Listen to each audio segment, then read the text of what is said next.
When we talk of reimagining India, one can talk about it at two levels. First, what kind of India would we like to have? What should be the nature of its people? What should be the state of the environment? What should be the kind of education that is given to our citizens? What should be the nature of health care? What should be the nature of our democracy itself? What should be the material needs of people in our country, in our society? That's one level. At the other level, we can ask what kind of laws, what kind of institutions, what kind of systems need to be put in place to imagine and to achieve the kind of India that we want. So I'll talk about it at both levels. First, we must understand that our Constitution provides us with a fairly good model of imagining the kind of India that our Constitution makers had imagined. So they imagined a democratic society, a pluralistic society, a society which would be driven by scientific temper, a society where people would have various fundamental rights, and a society where various institutions such as the Election Commission, the Comptroller and Auditor General, a free judiciary, a media, etc. would be put in place to help us achieve those ends. But even though the Constitution makers did a very good job of imagining India and even putting in place the kind of systems and institutions that were needed to achieve that kind of India, I think some of the things still feel short of what should be done, what needs to be done. So if we try and imagine the kind of people that we want, well, the Constitution imagined a pluralistic society driven by scientific temper, but it did not quite imagine that, in fact, diversity of people is an asset of society rather than being a hindrance or an impediment for achieving anything. So, what we need to imagine a little further is a society which is very diverse, not just in terms of ethnicity, language, religion, but in every other possible way. Because just as biodiversity is a great asset of society, human diversity of every kind is also a great asset for society. Secondly, while the Constitution imagined and spoke about the need to inculcate scientific temper, it did not speak so much about critical thinking or about developing an understanding of and empathy towards other people, other beings, and to the environment in general. So one of the things that we would like to imagine further in our society would be that education should be driven with the objective of, number one, creating people who have a very highly developed sense of critical thinking, where they are able to question everything and arrive at their own conclusions on the basis of reasoning, discussion, thinking, etc. And for that, of course, having and inculcating a scientific temper is absolutely essential. Beyond that, we need education where people are sensitized, made aware of and sensitized towards other people, towards other beings, towards the environment in general. If we just focus education on these two broad objectives, that is critical thinking and scientific temper on the one hand, and then empathy for other people, other beings, environment in general, then we would have created human beings who are not only who love each other, live in harmony with each other, live in harmony with nature, but are also empowered because of their highly developed sense of critical thinking and scientific temper. They are empowered to do and to learn any kind of skill that is required. So far as material needs of people are concerned, our constitution did not say very much, except saying that we must strive to reduce economic inequality among people. It did not quite talk about the need for everybody to have a dignified job. That is an essential need of human beings, and that's something which should have been built and should be built as a fundamental right in our constitution. That is, everyone has a fundamental right to get a dignified job. Of course, the Supreme Court, while interpreting Article 21, the right to life and liberty, said that it does not just mean the right to animal life or liberty, it means the right to lead a dignified life and everything that is necessary to lead a dignified life. And one of the most essential things of a dignified life is a dignified job.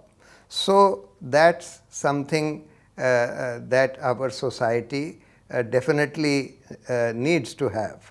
The Constitution doesn't talk much about healthcare, but it is absolutely essential for a dignified life to have proper and reasonable basic health care available to everybody without having to pay for it. So, free basic health care and health services should be available to every citizen in the country. And here there is another thing which is important. See, health care unfortunately has come to be understood in terms of allopathic medicine and institutions which are largely driven by the profit motive, by pharmaceutical companies, by doctors who want to earn money and who want to maximize their income, etc.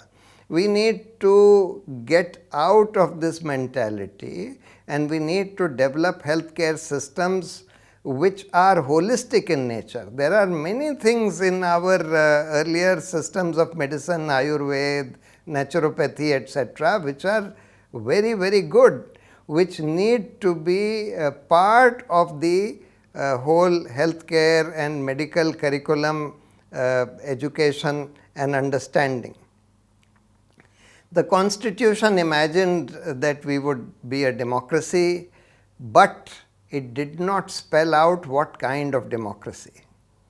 It felt that we need to be a representative democracy, whereas now it's well known and well understood that there are many ways of direct democracy which have been practiced, which have been put in place in many other countries of the world. For example, we can have initiatives and referendums by which people can directly say what is the kind of law or the system that they want to put in place, and if a sufficient number of people sign an initiative to that effect, then a referendum can be held to decide whether a majority of the people want that or not. There are other ways of achieving more participatory democracy.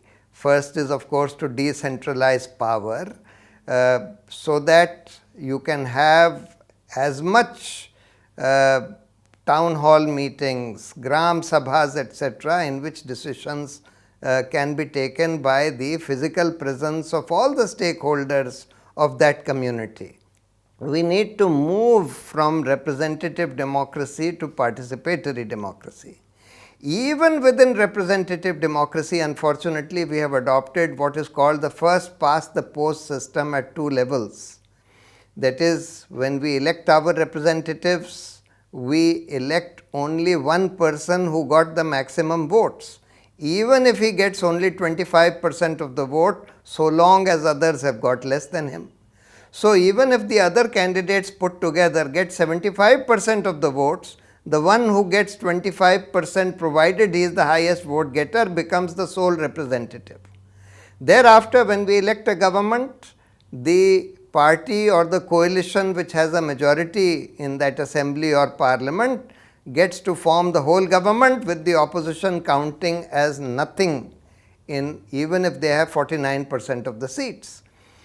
This first past the post at two levels has created a system in which those parties or those candidates who enjoy great visibility get an enormous privilege of getting elected, because people know that only one person will get elected in this constituency. So they don't vote necessarily for the person or the party that they consider best, if they feel that that candidate or party has virtually no chance of getting elected. So they vote for the least bad among those candidates that they feel have some chance of getting elected. And that judgment is made on the basis of the visibility of the candidates, and we know that visibility is a product of money. So this first past the post system has privileged the use of and given a huge advantage to those candidates and parties who have a lot of money. And therefore, we need to change this system, even in this representative democracy, to other systems which are there in many countries, such as proportional representation within a party list system. Now, in order to achieve all these objectives which I have just spelled out, having people of a certain kind with education directed towards these objectives, with healthcare where everybody has access to free basic healthcare, with more participatory democracy, not privileging money power by improving the system even of representative democracy, what are the systems and the institutions that need to be put in place? So the most important institution in a society and in our country is the judiciary. Now we need a judiciary not merely to decide disputes, but to enforce fundamental rights which have to be enforced primarily against the government. We also need a judiciary to ensure that the executive and the legislature function within the bounds of their powers and do their jobs. For this, we need a judiciary which is totally independent of the government. Unfortunately, in the recent past, we have seen that the judiciary, especially the highest judiciary, had ceased to be independent, and therefore we need to strengthen its independence. Now, one way to strengthen its independence is to prevent judges, especially of the High Court and the Supreme Court, from getting post-retirement jobs in which the government has any say whatsoever. Master of roster is a system by which the Chief Justice alone decides which case will be heard by which bench. And therefore, if the government somehow is able to control the Chief Justice, it is able to control that entire court, because all sensitive cases, all important cases from the government's point of view can be listed before judges of their choice, and this is what has been happening. Therefore, this power of deciding which case will be listed before which bench should not be exercised only by the Chief Justice, but by a collegium of minimum 5 senior judges. Thereafter, we need to improve the system of selecting judges. Earlier the government used to select judges, now the senior judges of the Supreme Court are supposed to select judges. But even this system has many flaws. One of them is that there is no transparency. The other is that there is no system at all. So there is no criteria which is fixed for selecting judges. There is no method for judging people on that criteria, and there is no transparency whatsoever. And this is happening because the senior 5 judges or 3 judges of the Supreme Court are very busy people with their own judicial work. Therefore, we need a full-time body which is completely independent of the government, but a full-time body which should be tasked with the job of selecting judges, especially of the higher judiciary. Then of course, we need to increase the number of courts in order that justice is dispensed quickly, and for that we need to effectuate the Gram Nyayalayas, which were envisaged to be the lowest courts at the block level, where at least ordinary disputes could be decided by following an informal procedure, that is, by people not even having to engage lawyers, which most people cannot afford in our country. The second most important institution, of course, one more reform that we need is to have judicial accountability. Today there is no accountability of the judiciary, with the result that there is a lot of corruption in the judiciary, and therefore we need a judicial accountability commission or a judicial complaints commission, a very high level body which is also completely independent of the government as well as of the judiciary, which can hold the judges to account, which can entertain complaints against judges and take action against judges who are errant in any particular way, who are corrupt or errant. Then the media is a very important institution which has also collapsed in this country. It has become completely subservient to the government, and the government is able to control the media by using various methods such as inducements, by way of giving government advertisements to its favored people in the media. Thereafter also using investigative agencies punitively in order to harass, intimidate and penalize those sections of the media that don't fall in line. So, we firstly need to have some independent body which can ensure that government advertisements are not unfairly given, that they are given fairly to all sections of the media, and this should not be left only to the government. Again, a regulatory institution, it can be called the Media Council, which should be empowered to ensure that the media is not harassed by investigating agencies under the control of the government.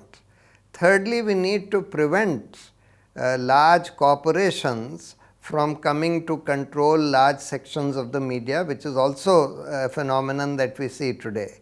So, we need some kind of antitrust body to look into media monopolies and prevent media monopolies. And fourthly, we need to again this kind of media council, an independent media council, completely independent of the government and whose appointment is also independent of the government, should have the power to see and take action against misconduct by the media, because that is also a very serious problem today.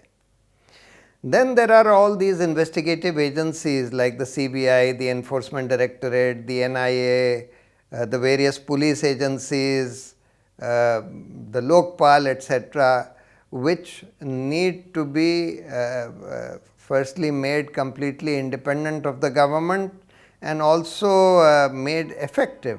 There was a big Lokpal movement, after which Lokpal law was brought in. Lokpal has been created after a lot of dilly-dallying. Lokpal has been set up, but unfortunately the kind of people who have been selected are totally useless because the government had a decisive say in the selection of the members of the Lokpal, and they have appointed people who are useless. So therefore it enjoys no credibility, nobody goes to those.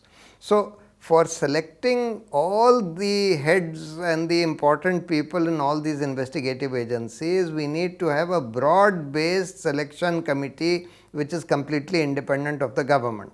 This should be there for all the investigative agencies, including the CBI, ED. For CBI chief, there is a somewhat independent agency, but for ED, for NIA, for various other investigative agencies, there is no proper system for ensuring that independent people are selected. The same problem is happening with the Election Commission also now, another very important institution which is supposed to regulate free and fair elections. Election Commission members are also appointed by the government and not by an independent body. So, we need to have a broad-based independent body to select election commissioners. Same thing with the Comptroller and Auditor General. The selection is still left completely under the control of the government. We need to have again a broad-based independent committee to select the Comptroller and Auditor General. The Supreme Court had issued various directions about police reforms in the Prakash Singh case in 2006. There were a slew of reforms which had been directed, but unfortunately even 15 years down the line, that judgment has still not been implemented. We need to ensure that that judgment gets implemented. Take for example the last selection of the chairman of the National Human Rights Commission. A gentleman with the name of Justice Arun Mishra has been appointed as the chief of the National Human Rights Commission. Now, this gentleman was known to be totally in favor of everything or anything that the government did. He never gave, during his tenure in the Supreme Court, never gave any significant judgment against the government, sided with the government on all important issues, virtually every important issue. He was allowed to overstay in his official bungalow for 9 months after his retirement by the government, contrary to all rules. Now, that gentleman has been appointed as the chairman of the National Human Rights Commission, and therefore, what do you expect from the National Human Rights Commission? So, there are a large number of institutions which still need to be reformed. Some of the reforms which had been done, for example, a very good Right to Information Act was brought, and there were supposed to be independent information commissioners who were supposed to enforce that act. But today what we are seeing is that information commissioners are either not being appointed, those posts are being left vacant, or even when they are appointed, people who are close to the government are skydropped and appointed, or people who are ex-bureaucrats are being appointed, and really independent people are hardly being appointed. So, in all these cases, we are seeing the need for strengthening the system of selection and appointment of people who man these institutions. Firstly, there must be much greater transparency in the system so that people can see how the persons are selected, what is the method by which people are being selected, that everybody has a fair chance to apply, etc., that the shortlisted persons' names are put out in the public domain before the appointments are finally made, so that people who know anything about them can send their comments, etc., about them. And this we are seeing across the board. In all these regulatory institutions, these kind of reforms need to be made. So, these are the changes that we require in all these institutions to ensure that these institutions function for the purpose for which they were designed, namely to protect fundamental rights, to protect democracy, and to protect other values which are enshrined in the Constitution.